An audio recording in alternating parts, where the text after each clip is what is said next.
Hello, my name is Randy Flood, and what follows is an interview that Christian DiSpigna and I recently did with historian Sara Georgini, series editor of the John Adams Papers. Hope you enjoy. Hello, and welcome to the Dr. Joseph Warren Historical Society interview series with prominent authors and historians specializing in the colonial period and Revolutionary America. My name is Randy Flood, and today I'm joined by my colleague, Christian DiSpigna, author of Founding Martyr, The Life and Death of Dr. Joseph Warren, the American Revolution's Lost Hero. This presentation is brought to you in cooperation with the Real American Revolution and the American Revolution Consortium for Civic Education. Now, our guest today is author of Household Gods, The Religious Lives of the Adams Family, published in 2019, which examines the development of American religious ideas through the lens of the John Adams family. Sara, who earned her PhD from Boston University in 2016, is series editor for the Papers of John Adams, editorial project at the Massachusetts Historical Society. Now, committed to the preservation of and access to rare primary sources, she has worked in the selection, annotation, indexing, and book production of over a dozen scholarly editions drawn from the Adams Papers, published by Harvard University Press in 2009 to the present. Sara, thank you so much for joining us on the show. And Christian, the first question goes to you. Thanks, Randy. Sara, so pleased that you were able to join us today. I had about 100 questions I wanted to ask you, but we've managed to whittle it down to a few. But let me start by saying and asking, Household Gods, it covers 300 years of religion, history, and culture, both within the Adams family and the outside world influencing them. And I know there's something like 250,000 pages of Adams family archives just at MHS alone, which seems like a daunting undertaking. And I know you worked on the manuscript for over a decade. What I wanted to know is what compelled you to go beyond John and Abigail and do such a deep dive into so many generations and the religious worlds they immersed themselves in? Well, thank you both for having me. And may I say that this is a lovely, cozy way to spend a Boston nor'easter talking about the Adamses and Dr. Joseph Warren and everyone in between. So thank you so much for the invitation. That's a great question. Why would anyone take on a 300-year history of a family? Great question. The answer is we have the archives to do it. As you pointed out, we have 250,000 manuscript pages of the Adams family's letters, diaries, photographs, poetry, good and bad, that they offer us, and everything you can imagine, love letters, state secrets, you name it, it's in this archive and open for research. The second thing that I had in going into this project, lots of places to visit. So I tried to walk where the Adamses walked, whether it was their native Quincy, visiting the Adams National Historical Park in Quincy, Massachusetts, or if it meant researching where they lived in Boston, in London, in Paris. Really fun to kind of match up the manuscripts, the material culture, and the memories that they held.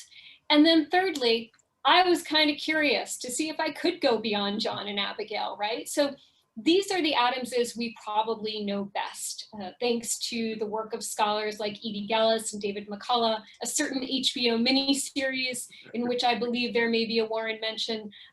There's certainly plenty of memories that we have of John and Abigail and their incredible over 1,200 letters that they exchanged, and certainly given rise to some fun popular culture and some very impressive historical scholarship. But when I first encountered this project, it wasn't the project I planned to write for my PhD dissertation. And I think we often have that moment of aha in the archives where our questions change. So I was doing transcription. It was my first month in the Adams Papers.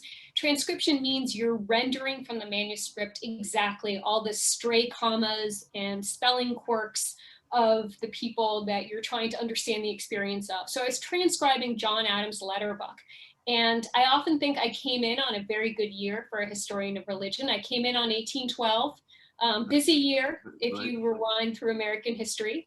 You have a lot going on in the domestic scene, on the foreign scene. And John Adams is retired. He's kind of cranky, as always. He's reassessing his role in the revolution.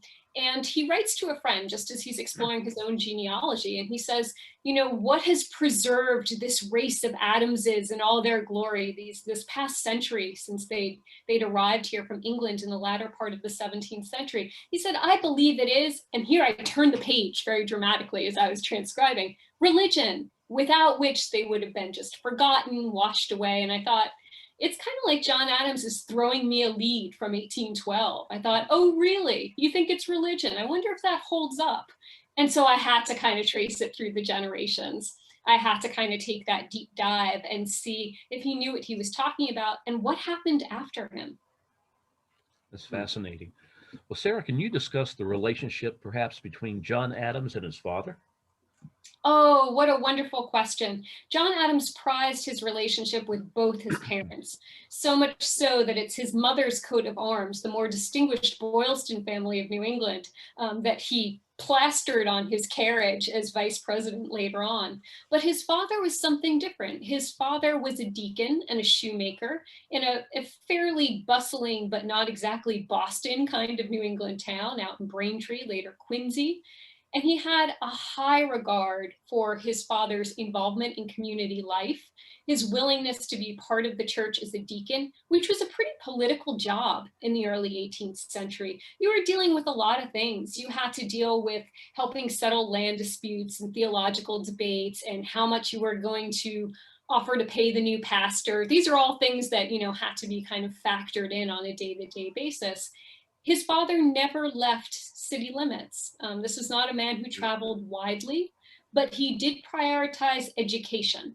And he pushed John Adams to attend Harvard and get his degree there, even though John Adams didn't want to go. He thought he would be better off digging ditches as a farmer. And his father quite memorably told him, you know what, you go out, you dig ditches for a day, and then you come back and tell me if you want to go to Harvard. So John Adams went out, he dug his ditches, he came right back and went to Harvard. So the relationship between John Adams and his father, Deacon John Adams, is particularly important because the Deacon John Adamses of the world were the kinds of constituents that President John Adams would come to understand. Kind of the hardworking New England farmers who didn't necessarily have a great exposure to the world, but who really valued public education and opportunities for advancement. So it's a very strong intellectual kinship. He also saw his father as someone who didn't get kind of, I don't know, dragged into local politics as much. Whether or not, as President John Adams would be able to repeat that lies open as a matter of debate. I would say no. He definitely got sucked in. But he very much regarded his father's ability to kind of fly high above that. Yeah, and you know, just following up on that, I mean, I had read that his father was a cobbler, and wasn't that kind of on the lower rung of the professional ladder? You know, that's a good point. The Adamses don't come from big money, right? They're not a very prominent family per se. Everybody needs shoes. It's a job that you're going to have year round, day in and day out. He is a cobbler, he is a shoemaker. He is very highly regarded within the church. It's a big deal to be a deacon, right? At the first parish church.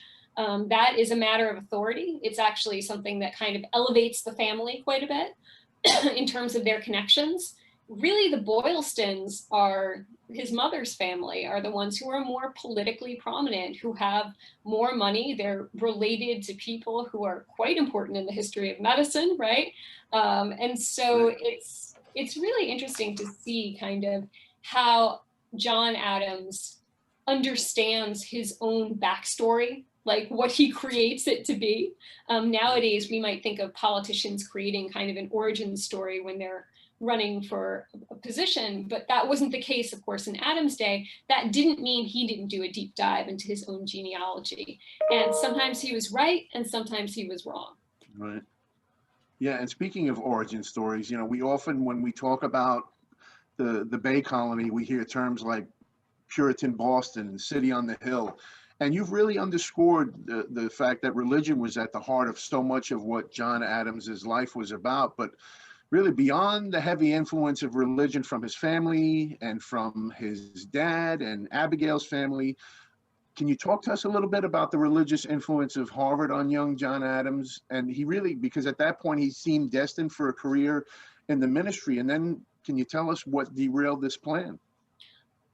I love this because I get to talk about a scandal. Right. So, which is how really a lot of American religious history can be framed in this early period.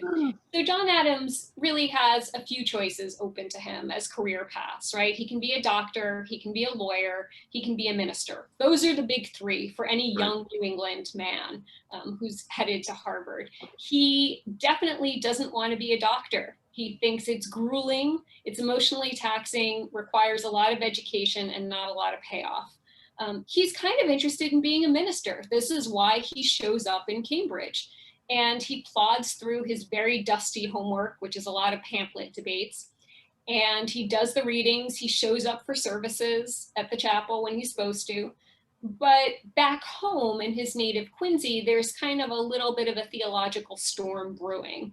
There's a young man named Lemuel Bryant, who's maybe 24. So he's of an age with John Adams.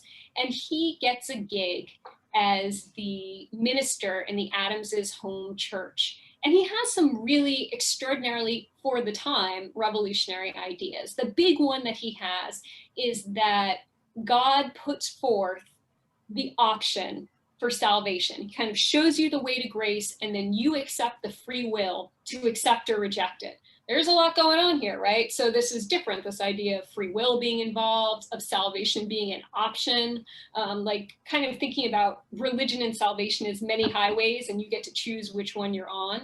This is a new idea from a young pastor, and not everyone likes it.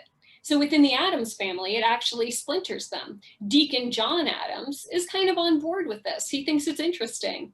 His brother, John Adams' uncle, doesn't. And so the family splinters, as many do in this parish. Poor Lemuel Bryant has a hard go of it. He gets embroiled in kind of a pamphlet controversy about it. Those pamphlets make it the half day's ride to Cambridge, where John Adams is, and he kind of is reading them over. When he comes home on the weekends, he is listening to the debates in their home, right, which is a pretty vibrant center for the community to hash things out. And then Lemuel Bryant's health begins to fail. He continues fighting. At the height of the controversy, when things are going really badly, Lemuel Bryant's wife shows up and says she's leaving him because of several unpardonable sins. And so this just amplifies all the drama in little sleepy Braintree.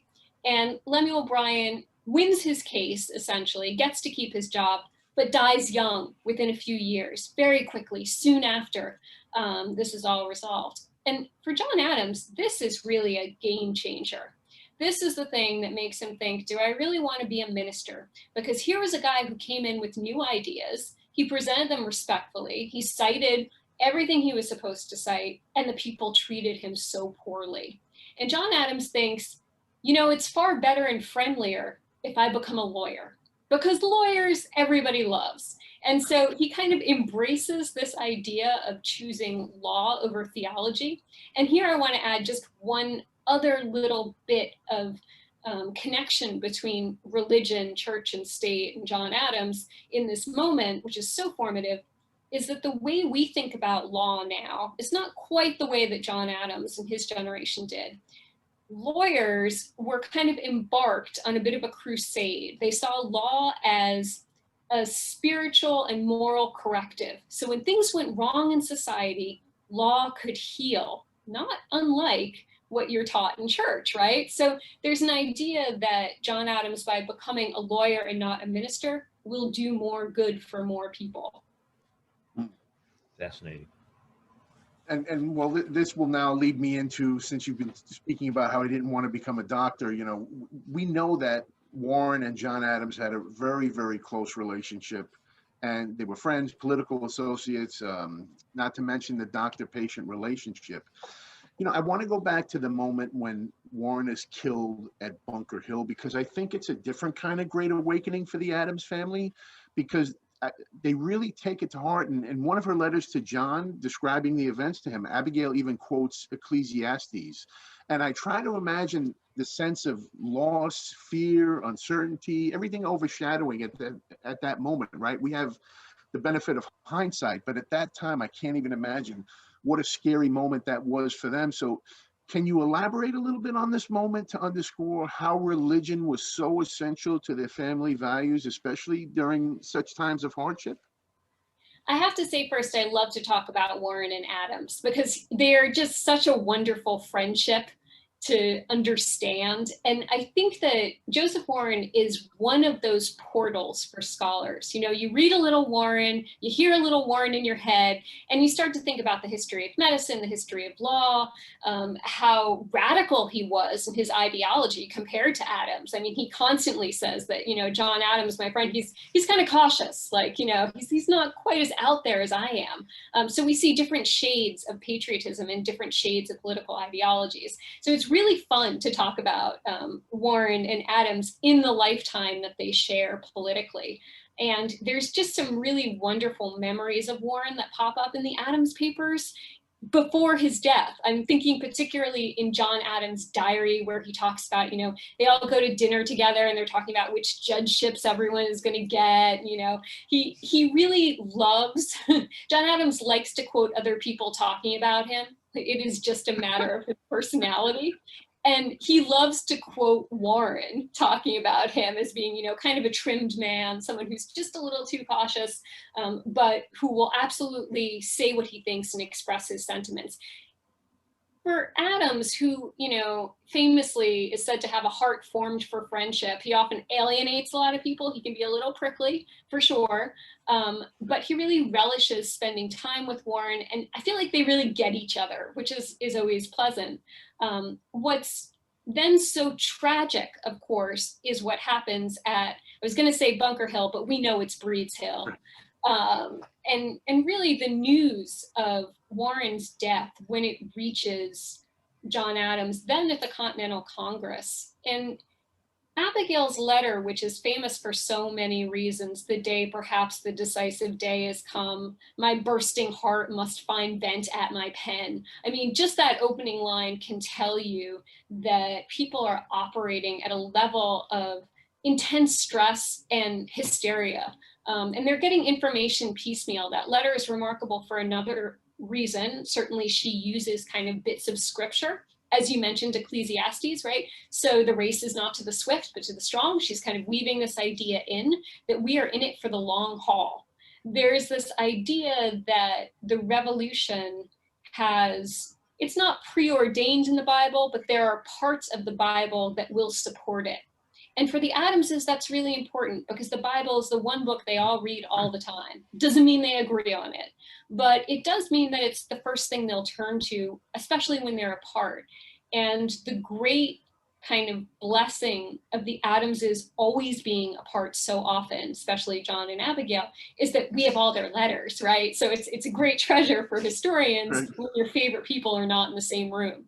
And she sends this letter telling him about Warren's death. I'm always struck that this is the first real personal loss that they suffer. You know, there's a wonderful mention a couple of days earlier that Warren had bandaged John Quincy's hand. So little 7-year-old John Quincy is there watching from afar from Quincy with his mother. And I always think, you know, his bandaged hand, like that's the first thing you'd think about as a kid. It's remarkable. He's the family physician, he's a family friend, but that news coming to Adams at a particularly critical moment when they're making decisions at the Continental Congress, I think it really fires him up. It really ignites him. Warren's death is important because of the choices that Warren made before and how well known they were, right? Commissioned as a general, goes in as a private, did not need to be where he was, absolutely chose to do it. And that's something that Adams respected. It was not his choice, obviously. He's fighting a different kind of a war in the Continental Congress. But it's the first time that they really lose someone in the family circle in all of this. And you don't forget that easily. And it does change your course. and your determination. And I think that that's absolutely true. It's a very humanizing moment. And then in subsequent letters, as you pointed out, Abigail returns again and again to Warren's death, right? She talks about seeing the John Trumbull depiction of it, of that painting very famously. She says, you know, my blood shivered. So it's something where she talks about him again and again, and there's a pining for him that goes throughout the letters of when you're grieving and you just miss someone so much, you have to talk about them all the time. And she says, you know, we wanted him in the Senate, we wanted him as a physician, we wanted him as this, and now he's gone. We hope there will be more in his room. And it's really remarkable how she reflects as well, I think. Yeah, what a great answer. Thank you. Thank you so much. Yeah. Well, Sarah, with the help of another doctor, Benjamin Rush, John Adams and Thomas Jefferson rekindled their friendship after many years of the acrimony that destroyed it. Can you talk a little bit about how religion was at the heart of much of their correspondence in later years? Oh, Adams and Jefferson. Now that's a whole subject for a whole nother show. But I will say that Adams and Jefferson have this remarkable post-presidential correspondence like no other in American history, right? When do you get to eavesdrop on two past presidents? And for all of their kind of difficulties, you know, their friends, their enemies, their frenemies, the reconciliation that Rush affects really does take lasting hold.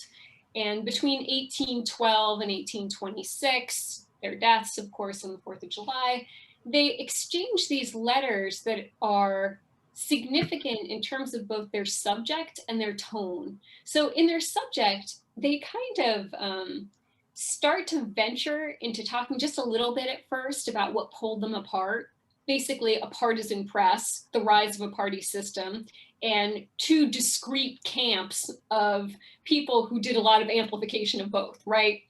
And they start to talk about it. And then, you know, when you're kind of making up with a friend and you just kind of back off that subject, like, I'm just not going to bring it up. They kind of do that. It's a very gentlemanly kind of like, let's not go there.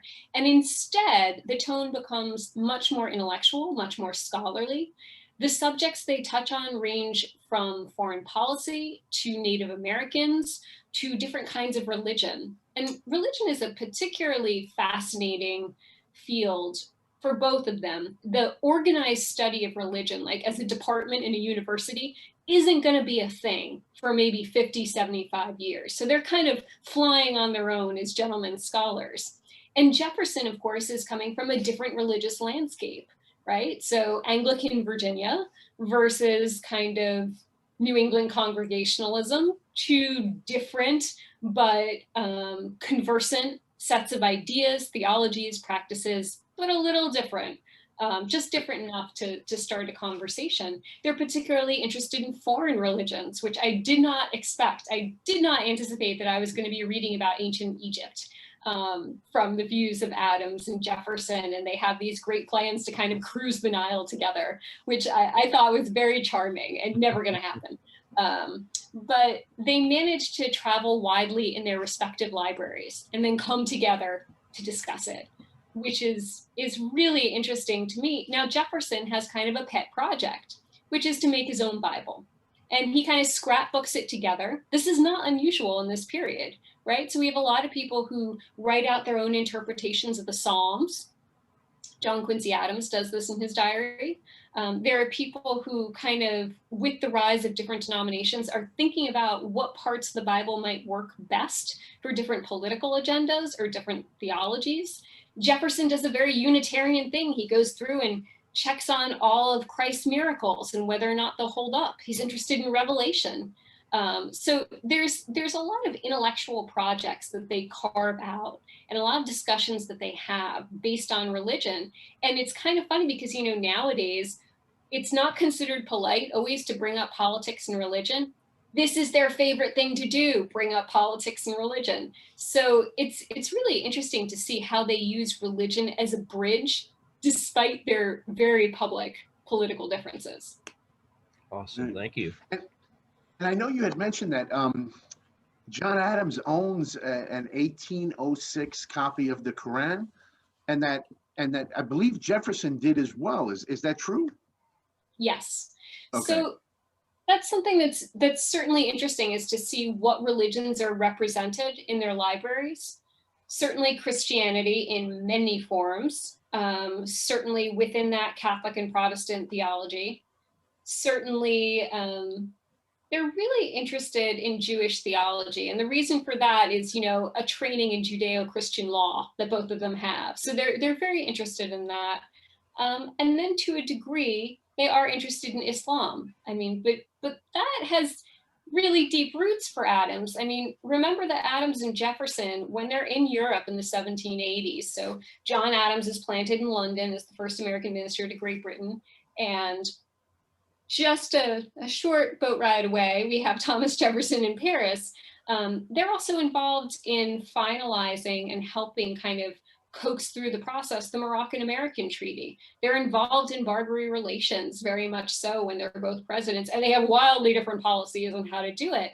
So they are very much trying to understand the rest of the world, whether it's Christian, right, Jewish, Muslim, anything, because they must as leaders.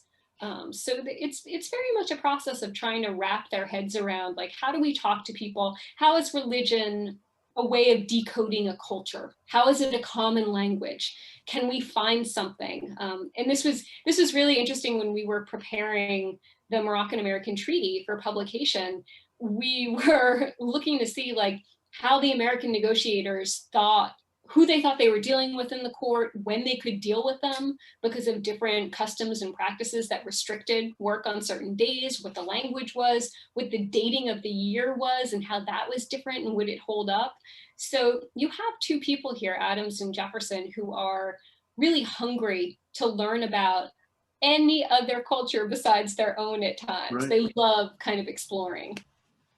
Yeah, and you bring up London, so I want to shift gears here a little bit, and I want to talk about your personal experience at All Hallows Barking Parish near the Tower of London, which really, the way you describe it, it connected so many generations of Adamses in one place. And in particular, I love when you talk about the pew where Charles Francis Adams wept in 1860. Yeah, I tried to walk where the Adamses did for the most part, and finding All Hallows Barking and what it could mean was a big challenge for me. I mean, what I saw was that originally I thought, when I began the project, I have 300 years of people commenting on major religious milestones and events. They're going to talk about the Great Awakening. They're going to talk about the Second Great Awakening. They're going to talk about the rise of evangelicalism. They're going to talk about the Civil War. What I discovered was that none of that held up. So it was really kind of local experiences, whether it was the church in Quincy or the Adamses, where Louisa Catherine Adams was raised, going to All Hallows Barking. That's John Adams' daughter-in-law, who marries John Quincy. That was really, it was going to be local experience that informed their story more than anything. Right. Those were the things that set me on a path. All Hallows Barking was fortunate in that so many Adamses moved through it at some time. And I cannot praise highly enough the staff at All Hallows Barking, who let me kind of wander around and head down into the Crypt Museum and poke around and ask a million questions. Right. They were absolutely welcoming, and I would encourage everyone to visit. When you go to All Hallows Barking, it's on kind of an odd little aisle of land, and you definitely look out at the tower. The tower is everywhere, the Tower of London. It just wraps around your view. And that was the first thing I noticed, was what was it like to grow up here in the 19th century? Was this a fancy area? Not really. What was it like? Was it comfortable to sit in the pews? A lot of my description was drawn from Charles Francis Adams' diary. And I was really fortunate here because John Adams' grandson, when he kind of got the family gig as American minister to Great Britain, toured around All Hallows Barking and a lot of Christopher Wren churches that were then destroyed or badly damaged in the Blitz. And so I had kind of a visual from his diary, and then I would walk into the church, wherever it was, and I'd be like, oh, that's not here anymore. Like it, and so understanding that a building is a palimpsest, a building is a manuscript. You have to learn how to read places and match that up, was super important. But also Charles Francis, I have to say, he's a bit of a Victorian melancholy guy, and he's a bit over dramatic. So the whole I came in and I wept, I thought, like, did you really though? Like, was it for dramatic effect a little bit? But he was very moved to kind of connect with his family's roots. And I thought that was quite interesting. So All Hallows Barking was a lot of fun. The United First Parish Church in Quincy, which everyone should visit, where John and Abigail and John Quincy and Louisa are buried in the crypts below, is also a fantastic resource with just an amazing team of scholars educating visitors. Sarah, let's talk about an Adams that we haven't touched on, John Quincy.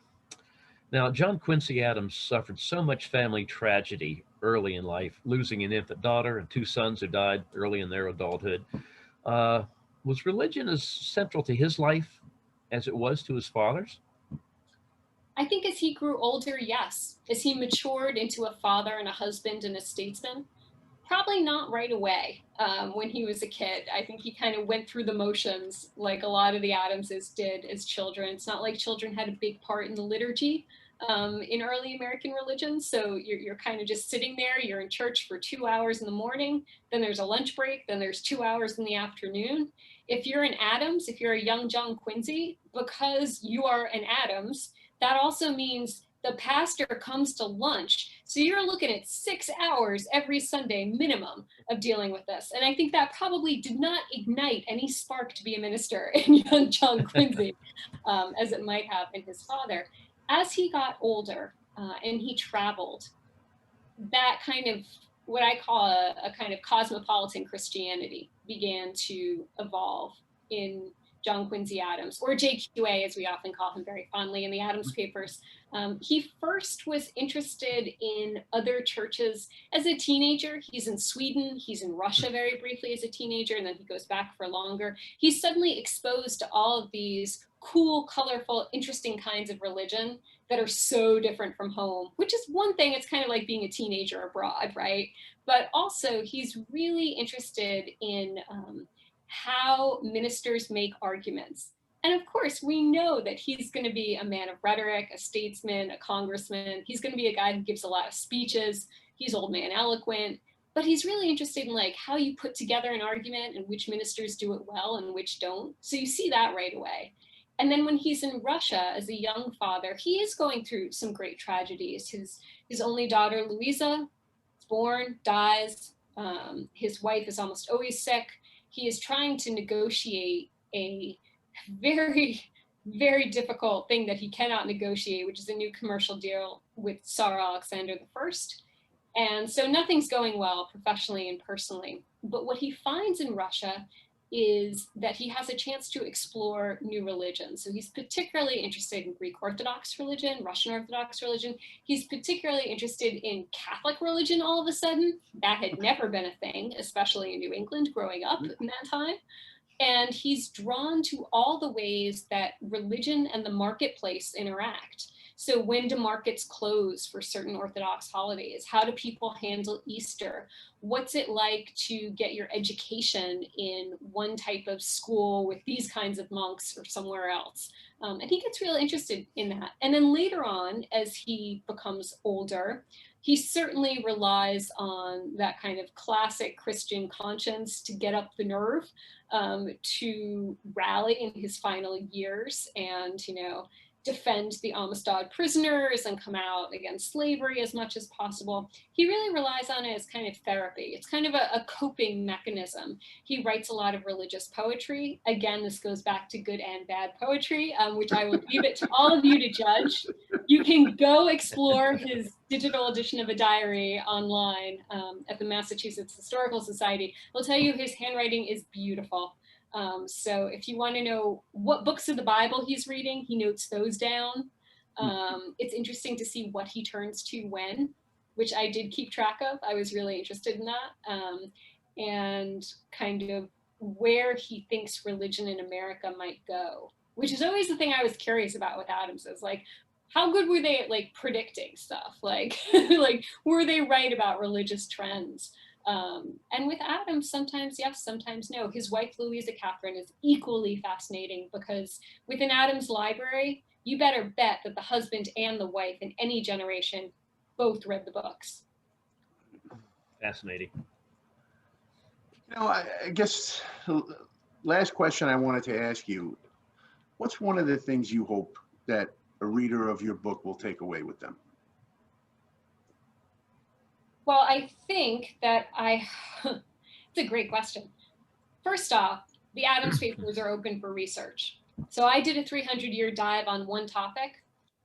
Go for it. There's lots more to explore. That would be the first thing I'd say, which is we're here and we'd love to see what you come up with. I think this idea that religion is part of culture is an important thing to remember. I was very determined to write American history with the religion left in, and I was determined to do it in a way that showed how people struggle with it, and that you think you're going to find the big stories, and it turns out you have the hinges fall off and you have to reframe everything. So which is a wonderful thing. Like, I didn't expect that this little hometown scandal was what changed John Adams' mind. I didn't expect that at all. I didn't expect that Abigail Adams and Louisa Catherine would go back and forth as showing a great tension between Protestant and Catholic ideology. Didn't know that was going to happen. And I didn't know where the Adams family was going to end up. So I think when we write about religion in early America and we think about it as kind of a given, we shouldn't. So it's yet one more kind of voluntary association that people are engaged in, but it's also their cultural network, their intellectual outlet, kind of their safe haven. We should think about it as kind of a dynamic place. And I'd encourage everyone, finally, I've given you way too many answers to this excellent question because it's just firing synapses. It's great. Keep going. Yeah. Dig into your family history if you can, because family history is just as important for intellectual and cultural historians as anything else as a methodology. It's so important to understand that when we think about religion, it's not something that happens within the walls of a church alone. So the family, the home, is this really dynamic place where people, work, play, pray, love, everything in between. It's also where they change ideas, exchange ideas, and maybe set their next generation on a totally different course. So think about your family history and maybe explore it. In the course of talking about this book, one of my favorite things at the book signing table, which I'm sure we'd all be at virtually right now, is that people set up shop and tell me their family's whole religious history. And I love it because it's not something that people naturally talk about sometimes. Right. And I think that once they realize that, oh, this was part of a bigger trend, or other people did this, or other people didn't, or one thing I learned was, I think that's just so critical to understanding kind of the larger frame and saga of the American story. So I missed that part, I have to say, during COVID, for good reason, I understand, but it's always a pleasure when people kind of set up and start telling you their family saga. As a historian, you just want to be like, wait, I just need to take a few more notes. Thank you. Well, Sara Georgini, thank you so much for joining us today. Where can our listeners find a copy, purchase a copy of Household Gods? You can find it on Amazon, on the Oxford University Press website, and IndieBound. Awesome. Thank you. Thank you. I wanted to give you and your book a big shout out, and more on a personal level, a little bit of a shout out to Mass Historical, because I think it's one of the great repositories and archives in the country. So I just had to put that out there. And really, I wanted to thank you for joining us today. It really has been a pleasure having you on. It's been informative. You told some great stories. I can't recommend the book enough to all our listeners. So we've been talking with Sara Georgini, author of Household Gods. Join us again next time, and remember to subscribe to our YouTube channel. On behalf of my colleague, Randy Flood, and myself, this is Christian DiSpigna saying so long for now. And really, again, Sara, I can't thank you enough for being on the show. Thank you all.